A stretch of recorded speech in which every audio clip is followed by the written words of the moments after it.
नमस्कार साथियों, आज हमारे साथ जुड़े हैं माई भारत में बहुत महत्वपूर्ण भूमिका निभा रहे हमारे युवा साथी हरीश शर्मा जी, जो बेटी बचाओ बेटी पढ़ाओ अभियान में भी सम्मानित हुए हैं। जिला उपायुक्त मोनिका गुप्ता द्वारा भी इनको सम्मानित किया गया। 27वें राष्ट्रीय युवा सम्मेलन महाराष्ट्र में इनको सम्मान मिला। लगातार समाज सेवा में आप कार्य कर रहे हैं शर्मा जी, हम आपसे कुछ बातें जानना चाहेंगे। सबसे पहले तो मैं आपके सभी दर्शकों को नमस्कार करना चाहूँगा और धन्यवाद करना चाहूँगा आपका कि आज आपने सामाजिक सेवा के क्षेत्र में कार्य कर रहे मेरे जैसे एक युवा को अपने इस बेबाक न्यूज़ के माध्यम से समाज में लाने का प्रयास किया है। तो सभी दर्शकों को मेरा सादर नमस्कार और आपका भी मैं स्वागत और अभिनंदन करता हूँ जी। सबसे पहले हम बातचीत शुरू करते हैं कि आप युवा के होने के साथ साथ समाज सेवा में भी लगातार कार्य कर रहे हैं। आपकी एक सामाजिक संगठन है बाबा दूधाधारी ढोरकला सेवा समिति। इसका गठन आपने किन उद्देश्यों को लेकर के किया है और किन बातों को लेकर के आप आगे बढ़ रहे हैं? आपने बहुत अच्छा प्रश्न किया है। बाबा दूधाधारी ढोर सेवा समिति आज से 4 वर्ष पहले लगभग हमने इसकी नींव रखी। इसमें विशेष रूप से जो हमारे दिल्ली पुलिस के युवा हैं, इनका विशेष योगदान रहा। 12 जनवरी को हमारा एक प्लानिंग था कि युवा दिवस मनाएंगे हम, तो हमने हमारे गांव के ही प्राथमिक स्कूल को चुना और वहां सभी युवाओं को बुलाया। लगभग 15-20 युवा पहुंचे, लेकिन उसमें विशेष रूप से दिल्ली पुलिस के जवान, जिसमें विजयपाल भाई जी, छोटेलाल भाई जी, जितेंद्र भाई, ये वहाँ पहुँचे और इन्होंने कहा कि भाई एक कुछ ऐसी संस्था होनी चाहिए, एक युवा क्लब होना चाहिए या एक इस तरह का कुछ होना चाहिए जो समाज में पॉजिटिविटी का संचार करे। तो वहाँ से एक बात उठी, नरेश भाई ने कहा कि भाई एक ऐसा क्लब ज़रूर बनाइए, लेकिन हाँ कभी आप पीछे मत हट जाना। साल 6 महीने में आप पीछे हट गए तो आगे जो युवा पीढ़ी आएगी वो कभी ऐसे क्लबों का निर्माण नहीं करेगी, वो ये सोचेगी कि ये तो एक बस फंडा होता है। तो वो हमारी नींव थी। उसके बाद जैसे ही इसके बारे में पता चला, भीम सिंह जी जो डिप्टी कमांडेंट पद से अभी सेवानिवृत्ति लेकर आए हैं, उन्होंने हमें फ़ोन किया। उन्होंने कहा आप एक बहुत अच्छा प्रयास कर रहे हैं और इसमें मैं जो भी मेरा योगदान होगा मैं इसमें देने को तैयार हूँ। और फिर गांव के अन्य लोगों से चर्चा हुई, फिर नाम पे चर्चा आई, तो हमने कहा भाई जैसे आप सीतानाथ महाराज चिंडालिया या बापड़ोली, जाखनी में माता सती, इस तरह ढोर का यदि कोई एक मजबूत हम चुने तो बाबा दूधाधारी के नाम से प्रसिद्ध है। आप गाड़ियों पे भी देखेंगे कि यदि बाबा दूधाधारी की जय लिख रखा है तो हम ये मानते हैं कि ये गाड़ी ढोर की है। तो इसलिए हमने इसका नाम बाबा दूधाधारी ढोर सेवा समिति रखा और इसका गठन हुआ। एक विशेष बात यह कि आपकी जो सेवा समिति किन किन क्षेत्रों में मुख्य रूप से कार्य कर रही है? जिस तरह हमारे हाथ में 5 ये हैं फिंगर्स हैं, अंगूठा है, तो हमने जब इस सोसाइटी का गठन कर रहे थे तो हमने ये विचार किया कि 5 स्तंभ होने चाहिए। शिक्षा, ये अंगूठा हमारी शिक्षा, भाई यही कट गया तो ये समझ लो सब कुछ कट गया। जिस तरह बाण चलाने में अंगूठे का महत्व होता है, तो इसलिए शिक्षा, उसके बाद स्वास्थ्य, फिर पर्यावरण संरक्षण और समाज कल्याण और समाज उत्थान। समाज कल्याण और समाज उत्थान में वो सारे पहलू आ गए जिन पर समाज से जुड़ा हम कोई भी कार्य कर सकते हैं। इसलिए हमने इन 5 स्तंभों पर कार्य किया: शिक्षा, स्वास्थ्य, समाज कल्याण, समाज उत्थान और पर्यावरण संरक्षण। समिति बनाने के बाद आपको किस तरह की समस्याओं का सामना करना पड़ा? किन किन बातों को लेकर के आप युवाओं को बताना चाहेंगे कि भाई शुरुआत करते वक्त कैसा महसूस हुआ? किन बातों को लेकर के आपको समस्याएं आई? किन चीजों को आपने महसूस किया? ये प्रश्न आपका एकदम, इस पे मैं विस्तार से चर्चा करूंगा। ये मेरे मन में भी कई बार उन दिनों को सोचता हूँ और उस पीरियड को जब सोचता हूँ तो काफ़ी महसूस, और आज भी महसूस करता हूँ। तो सबसे पहले तो समिति बनाने के लिए हमने जो 5-10 लोगों ने संकल्प लिया, उसके बाद हमने उस पर कार्य शुरू किया। तो उस दौरान सब पंचायती चुनाव थे, तो लोगों का पहला ये था कि भाई इन्होंने किसी सरपंची का टारगेट है और ये इसलिए गुस्सा बना रहे, कुछ आना जाना नहीं है, ये समाज सेवा है, ये सब इनका ये पाखंड है। हर बार ऐसा होता है कि जब चुनाव नज़दीक होते हैं तो गुट बनते हैं गांव में, आप भी जानते होंगे। तो एक गुट बन रहा है एक, और लोगों ने जो हमारी विचारधारा से जुड़े हुए थे वो आ रहे थे और वो हमें समर्थन भी कर रहे थे। रजिस्ट्रार ऑफिस में हमारी कागजी कार्रवाई चल रही थी, उसमें भी मदद कर रहे थे। आर्थिक रूप से भी हमें सहायता थी, मिल रही थी। लेकिन जो हमारी विचारधारा को नहीं समझ पा रहे थे वो कट रहे थे। लेकिन हमने कहा कि हमें कुछ नहीं करना, हमें अपनी मजबूती से खड़ा रहना है। उसके बाद इलेक्शन आया तो हमने पहला नियम ये रखा था कि इस इलेक्शन में हम कोई सक्रिय भूमिका नहीं निभाएंगे और सेवा समिति का कहीं भी नाम नहीं लेंगे। भले ही मैं हरीश हूँ तो हो सकता है चुनाव में मेरा भी मत है, मेरा भी किसी को समर्थन लेना या देना होता है, तो वो हम पर्सनली अपने अपने स्तर पर करेंगे। लेकिन सेवा समिति को इस चुनाव में भी और भविष्य में भी कभी भी सेवा समिति के बैनर तले चुनाव का कोई भी कार्यक्रम नहीं होगा। तो हमने इस बात का पूरा ध्यान रखा और लोगों की जो भावना थी, वो मनसा थी, देखिए उनका काम है विचार करना। आज हमारे पास भी टॉपिक आते हैं तो चर्चा होती है और फिर हमारा चुनाव चला गया। उसके बाद भी हमारे प्रोग्राम्स होते रहे, सरपंचों के साथ भी, गाँव में भी आसपास, और युवाओं को भी हमने काफ़ी जोड़ने का प्रयास किया है। महिलाओं और बच्चों का विशेष योगदान रहता है किसी भी कार्यक्रम में। आज हम यदि उनको पता लग जाता है तो महिलाएं और बच्चे विशेष रूप से उपस्थिति अपनी दर्ज करवाते हैं। और आपको जानकर एक ये खुशी होगी कि हर रविवार को हमारे गांव के लगभग 100 से ज़्यादा बच्चे संस्कारशाला में आते हैं, जिसमें हम उनको अच्छी बातें सिखाते हैं, आने वाली हमारी सेवा समिति की जो गतिविधियां हैं उनके बारे में उनको बताते हैं। और मैं इस विश्वास आपको दिलवा सकता हूं कि आप यदि मुझे एक दिन पहले बताएं ना कि ये प्रोग्राम कल करवाना है, तो 50-60 की संख्या एक गाँव में और तुरंत प्रभाव से हम उनको इकट्ठा कर देते हैं और समाज में एक पॉजिटिव मैसेज देते हैं। जैसा कि शर्मा जी आपने एक चर्चा की कि जब आप गठन कर रहे थे तो उस समय राजनीतिक बातें होती थी, लेकिन क्या पिछला चुनाव में आपकी सक्रिय भूमिका नहीं रही, लेकिन क्या सेवा समिति आने वाले समय में राजनीतिक रूप से भी कोई कार्य करना चाहेगी? देखिए, राजनीति हमारे समाज, मैं भी, आप भी, पल पल क्षण क्षण हम राजनीति से जुड़े हुए हैं। राजनीति के बिना आप कहें कि समाज में काम, ये सब, इसकी कल्पना भी नहीं की जा सकती। आज जब हम देखते हैं कि एक पंचायत इलेक्शन में 20-20, 25-25 लाख रुपए खर्च हो जाते हैं सरपंचों की, उसके बाद हम ये कल्पना करते हैं कि भाई हमारे गांव की सड़कें ठीक हो, नालियां ठीक हो, पानी सही समय पे आए, सरपंच बहुत बड़ा इंफ्रास्ट्रक्चर तैयार कर दे। ये सब जब सरपंच जो जड़ है राजनीति की, वहीं से यदि हम इस तरह की अच्छी शुरुआत नहीं करेंगे तो क्या पूरे, जहाँ अब आप कोई भी जिला प्रमुख का चुनाव है तो उसमें खर्चा बहुत ज़्यादा है। विधायक और एक आम आदमी, मान लीजिए आप बहुत अच्छे हैं, आप में बहुत अच्छी लीडरशिप की क्वालिटी है, आप बहुत अच्छा समाज के लिए सोचते हैं, आप बहुत अच्छा कर भी सकते हैं, लेकिन आप जब राजनीति में आएंगे तो आपको पैसे की भी जरूरत पड़ेगी। तो सरकार ने सरपंचों की मान लीजिए 3 लाख रुपए की छूट दी है कि सरपंची चुनाव में 3 लाख। आप ईमानदारी से सोचिए, ये तो सबके सामने कि क्या 3 लाख में एक चुनाव आज हो रहा है।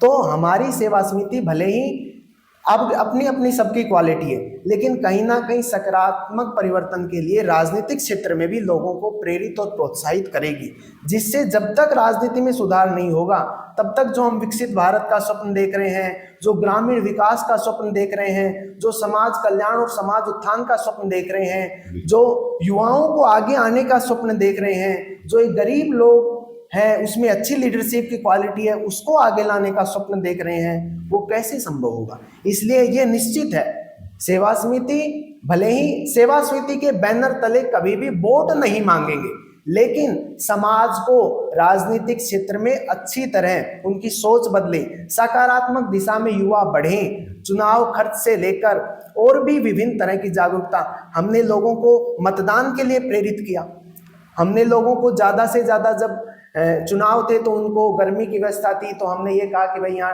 पानी की व्यवस्था होनी चाहिए, लोग आए जाएं, एक उत्सव के रूप में चुनाव होना चाहिए। हम देखते हैं सरपंची के इलेक्शन में एक गांव में ऐसा हो जाता है कि गुटबाजी और वो बड़ा तगड़ा घातक रहता है, लोगों की पीढ़ियां जो हैं उन में फंसी रहती हैं। तो इस तरह के सकारात्मक परिवर्तन को लेकर हम जरूर अपना प्रयास करेंगे, अब कितने सफल हों कितने विफल हों वो तो।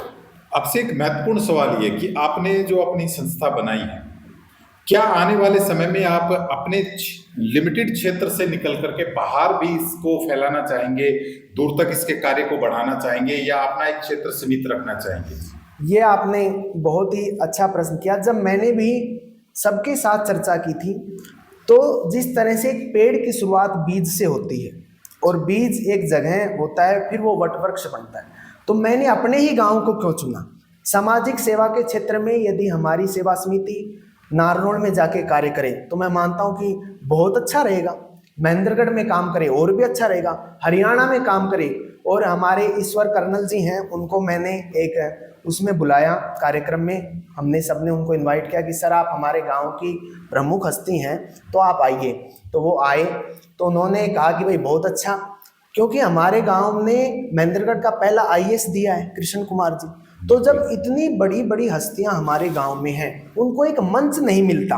वो भी चाहते हैं कि हम गांव के लिए बहुत कुछ करें, लेकिन समय का उनके पास अभाव है। एक दिन के लिए आए, अब एक दिन में किससे मिले किससे नहीं मिले। तो बाबा दूधाधारी डोर सेवा समिति एक ऐसा मंच बन रहा है जो गांव, ब्लॉक, जिला, डिस्ट्रिक्ट, राज्य और पूरे विश्व के लिए काम करने की सोच रखता है। तो इसलिए ये निश्चित है कि आज हम डोहर खुर्द, डोहर कलां, आसपास के गांव के साथ साथ, और आपको जानकर एक बहुत बड़ी खुशी होगी, जैसा कि आपने बताया, बेटी बचाओ बेटी पढ़ाओ अभियान में मोनिका गुप्ता जी ने पूरे जिले में केवल 5 एनजीओ को सम्मानित किया था और उस एनजीओ में हमारा पहला नाम था। तो इसलिए ये तो आप मान लीजिए जिले में जब पहली एनजीओ आ रही है तो ये तो आप समझ ही सकते हैं कि जिले तक तो हम पहुंच चुके हैं और भविष्य में जल्दी राज्य और भारत और विश्व तक भी पहुंचेंगे। अब क्वेश्चन आपका जो एक महत्वपूर्ण आया, बेटी बचाओ बेटी पढ़ाओ अभियान में आपकी एनजीओ पहले नंबर पे रही, तो बेटी बचाओ बेटी पढ़ाओ अभियान को बढ़ाने के लिए आप किस तरह लोगों को बताना चाहेंगे? क्या बात, एक महत्वपूर्ण संदेश आज आप देना चाहेंगे बेटी बचाओ बेटी पढ़ाओ अभियान को? देखिए, अभी 2024 का जो यूपीएससी का रिजल्ट आया उसमें प्रथम स्थान पर एक बेटी रही। तो जब इस तरह की उपलब्धियां होती, आज भी समाज में बेटा होता है तो थाली बजाते हैं और बेटी होती है तो बस कह देते हैं भाई बेटी हुई है। तो यही धारणा बदलती है कि चाहे बेटा हो चाहे बेटी हो, बेटा हो जब थाली बजे, बेटी हो जब थाली नहीं बजे। ये क्या मकसद? जब वो कहते हैं भाई उसका कान से बजाओ, तो मैं तो कहता हूं कि ऐसी शुरुआत होनी चाहिए। अब की बार किसी के घर में बेटी भी हो ना, तो हम ये प्रयास है कि अब की बार बेटी होगी तो उसके कान से थाली बजा के पूरे गांव में थाली बजाएंगे। और कोई पूछेगा भाई बेटा हुआ है बेटी हुई है, ये फर्क नहीं है, बस से कुशल हुए हैं। तो इसलिए हमारी एनजीओ चाह रही है कि लोगों की धारणाएं बदले, बेटा बेटी एक समान, ना कोई बड़ा ना कोई छोटा।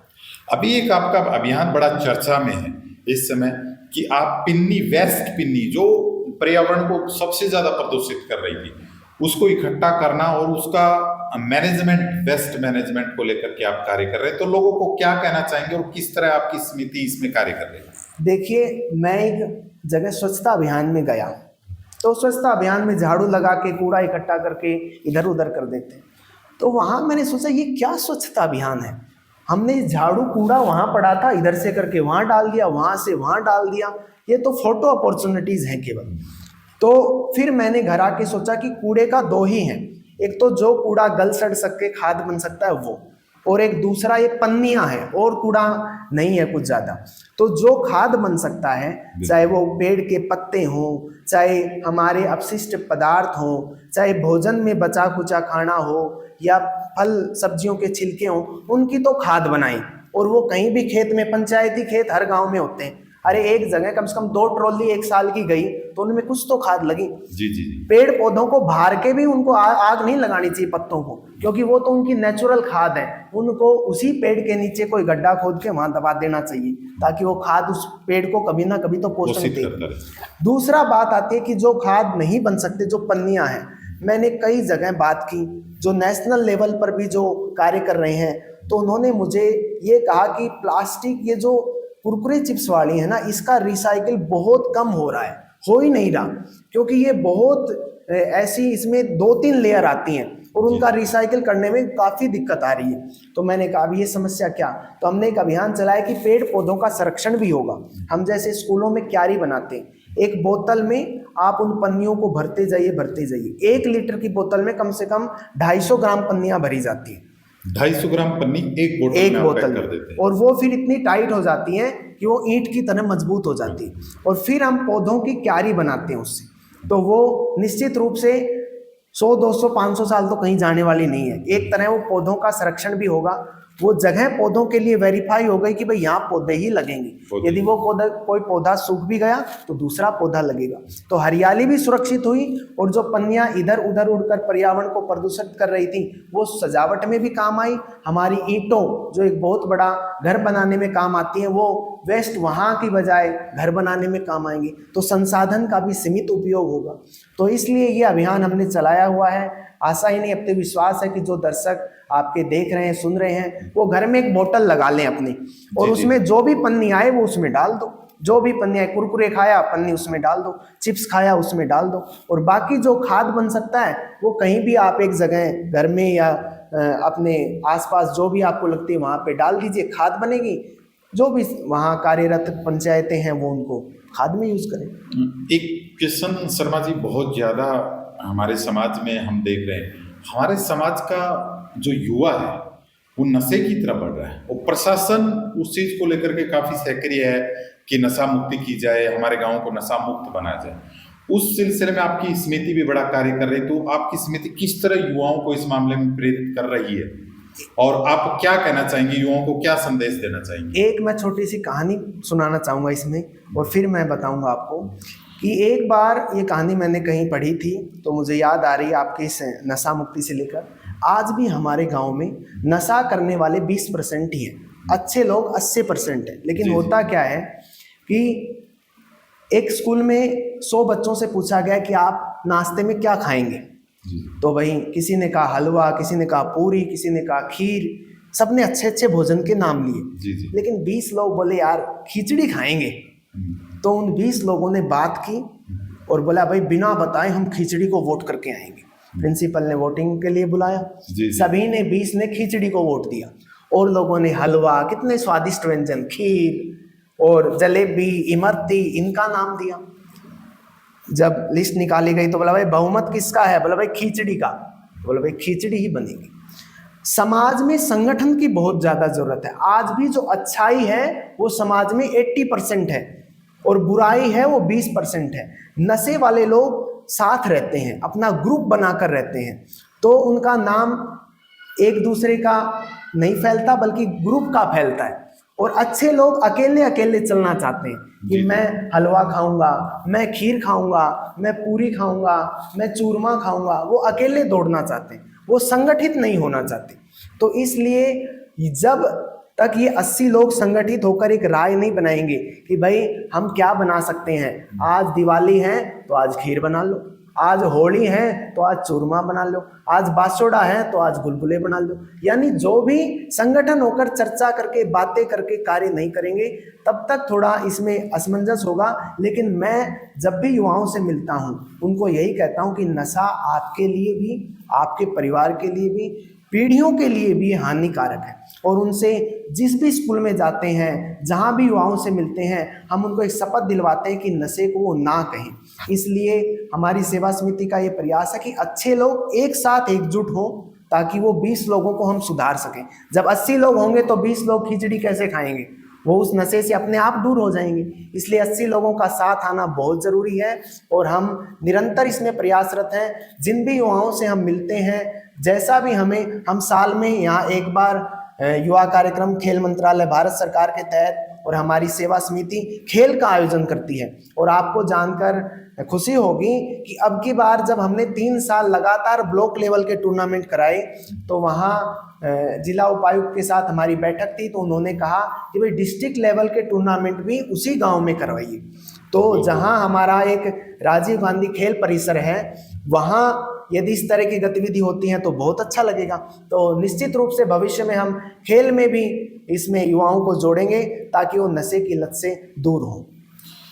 एक आपसे चलते चलते एक बात करेंगे कि आप युवाओं के लिए बेटी बचाओ या नशा मुक्ति हो या संस्कार शाला जो आप एक चला रहे हैं, विशेष तौर से जो आपकी चर्चित एक क्षेत्र में रही है और पूरे गांव के युवाओं का, क्योंकि अभी आपने एक पहलगांव के उसमें कैंडल मार्च किया था तो उसकी बड़ी चर्चा रही बाहर, और उसमें एक विशेष रूप से एक बात आई कि आपने मानवता को लेकर के बहुत बड़ा मैसेज था उसमें।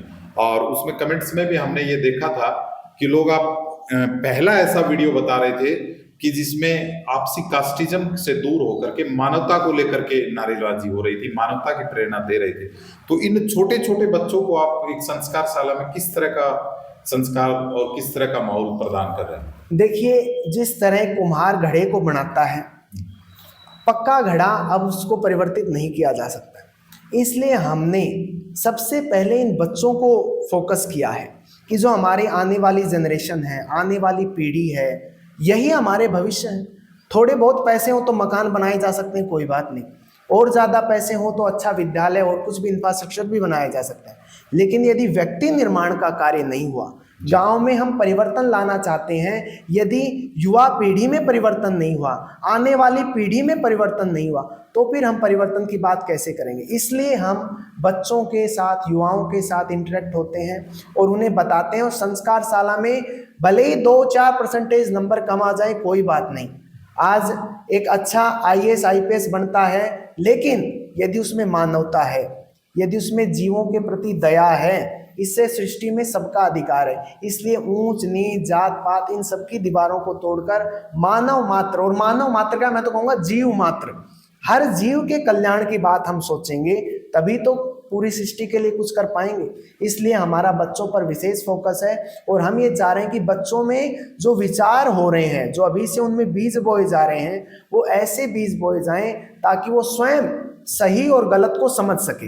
उनमें ऐसी समझ विकसित हो कि क्या सही है और क्या गलत है, क्या नशा करना सही है या गलत है। बच्चा स्वयं जब वो बड़ा हो तो खुद सोचे कि मुझे इस रास्ते पर जाना है या इस रास्ते पर, मुझे किसी को गाली देना सही है या गलत है, उसका मन बोले। क्योंकि हम सभी के साथ साथ नहीं रह सकते।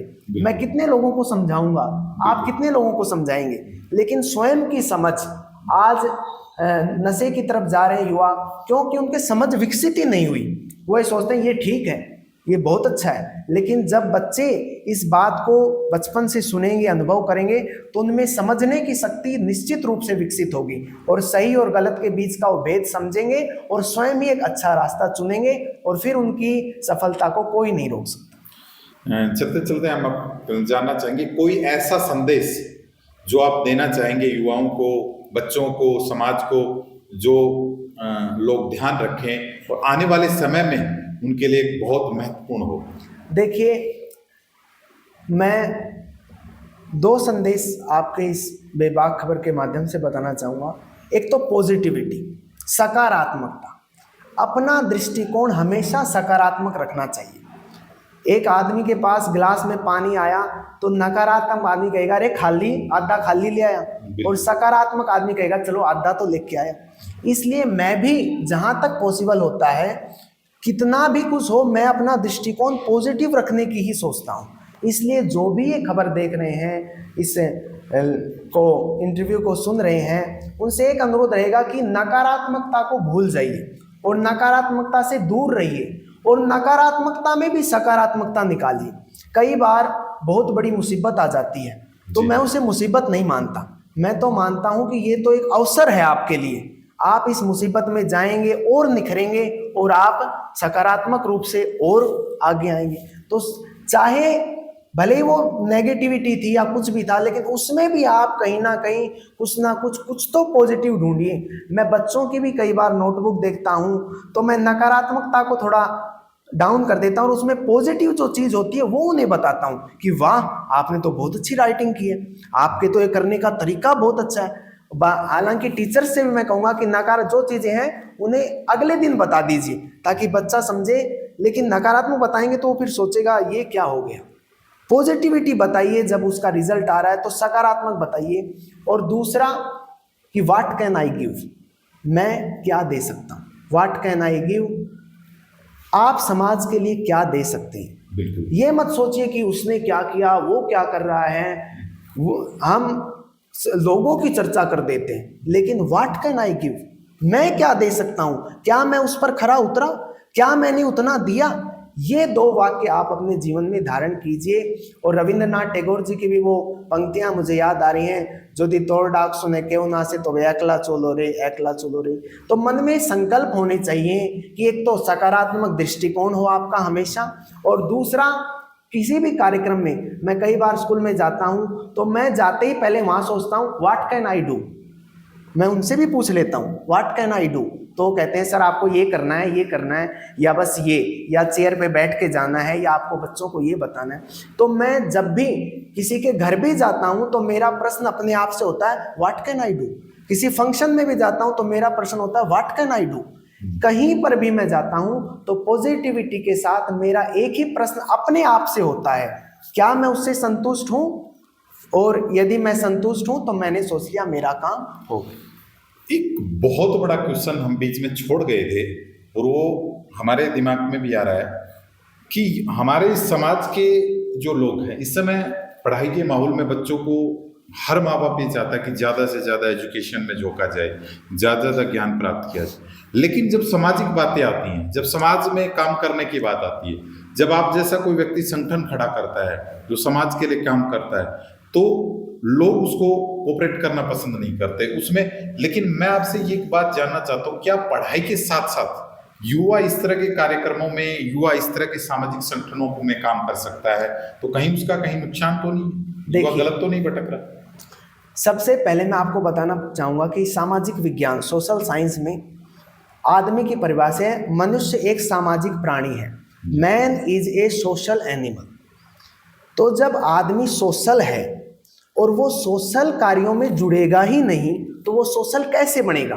आज हम बात करते हैं, कई जगह ऐसी घटनाएं या फिर ये घटनाएं सुनने को मिलती हैं कि बहुत बड़ा इंजीनियर है, आईपीएस है, लेकिन वो समाज के लिए ऐसा संदेश दे जाते हैं जो सर्वमान्य नहीं होता। वो क्या बताना चाहूँ मैं आपको, आप समझ ही गए होंगे। वो अपनी मर्जी से शादी कर लेते हैं, परिवार को बिना बताए, यानी समाज से हटकर कार्य कर देते हैं, क्योंकि वो कब सामाजिक परिवेश में रहे ही नहीं, उन्हें ये बात समझ में ही नहीं आई कि समाज क्या है। तो इसलिए समाज क्या है और समाज में कैसे जिया जाता है, और समाज में एक आदमी का बच्चे से लेकर बूढ़े तक क्या रोल है, इसको जानने के लिए हमें समाज में आना होगा और समाज में लीड करना होगा। और मनुष्य एक सामाजिक प्राणी है, इस ध्येय वाक्य को अपने मन में बैठाना होगा। आजीविका सब कमाएंगे, कोई आदमी आजीविका नहीं कमाए ऐसा नहीं है, सब आजीविका कमाएंगे, लेकिन आजीविका के साथ साथ समाज किस दिशा में बढ़ रहा है, देश किस दिशा में बढ़ रहा है। जब स्वतंत्रता संग्राम चल रहा था, बिल्कुल निश्चित रूप से सारे देश की भागीदारी नहीं थी, हर एक आदमी की भागीदारी नहीं थी, लेकिन समाज का बड़ा हिस्सा उस आंदोलन में भाग ले रहा था। आज हम विकसित भारत का स्वप्न देख रहे हैं, तो निश्चित रूप से 2047 तक भारत विकसित होगा और हम संपूर्ण विश्व में विकसित देश कहलाएंगे। लेकिन इस पीरियड के दौरान हमारा समाज क्या कर सकता है, हम क्या कर सकते हैं, क्या हम अपने गांव को विकसित कर रहे हैं, क्या हम इस दिशा में आगे बढ़ रहे हैं। तो ये आपका प्रश्न एकदम उचित है, लेकिन मैं आपको कहना चाहूँगा कि हर व्यक्ति के पास 24 घंटे ही होते हैं। टाइम मैनेजमेंट के साथ वो अपनी पढ़ाई भी करे, वो खेलकूद में भी ध्यान रखे, वो अपनी दैनिक दिनचर्या को भी पूरा करे, वो अपने सोने बैठने का भी पूरा ध्यान रखे और सामाजिक कार्यों में भी बढ़ चढ़कर भाग ले। तो निश्चित रूप से ये कभी हानिकारक नहीं होगा, बल्कि मैं तो कहता हूँ जितना बड़ा सामाजिक दायरा होगा उतना ही विकास होगा। और मैं बचपन से सामाजिक क्षेत्र में रहा हूँ, तभी आज 26-27 साल की उम्र में इस तरह का सोच पा रहा हूँ, क्योंकि सामाजिक रूप से दायरा बड़ा होगा तो आप निश्चित रूप से आपका विकास भी उतना ही ज़्यादा होगा। तो युवाओं को, बच्चों को, सभी को कि आप समय निकालकर समाज से जुड़िए, समाज में लीड कीजिए, तब आप निश्चित रूप से पाएंगे कि आपके अनुभव बहुत शानदार हैं और आपको जीवन में नई नई अपॉर्चुनिटीज़ मिलेंगी, नए नए ज्ञान मिलेंगे। जो अनुभव पुस्तकों में नहीं है वो आप रियल लाइफ के लिए समाज से मिलेगा। तो ये इसमें कोई हानिकारक नहीं है, उनको लीड करना चाहिए और समाज में आगे आना चाहिए। आज बेबाक न्यूज हरियाणा से आपका जुड़ने के लिए बहुत बहुत धन्यवाद। आपको भी, आप सतीश जी का भी मैं बहुत बहुत धन्यवाद करता हूँ, आभार और अभिनंदन करता हूँ। और आपके सभी और दर्शकों उम्मीद करता हूं कि आगे भी आने वाले समय में आप युवाओं के लिए ऐसे ही कार्य करते रहेंगे और आप युवाओं को आगे संस्कारशाला, बेटी बचाओ बेटी पढ़ाओ या युवा भारत आदि प्रोग्रामों में या खेल संबंधी चीजों में आगे लगातार बढ़ते रहेंगे। धन्यवाद। धन्यवाद। जय हिंद।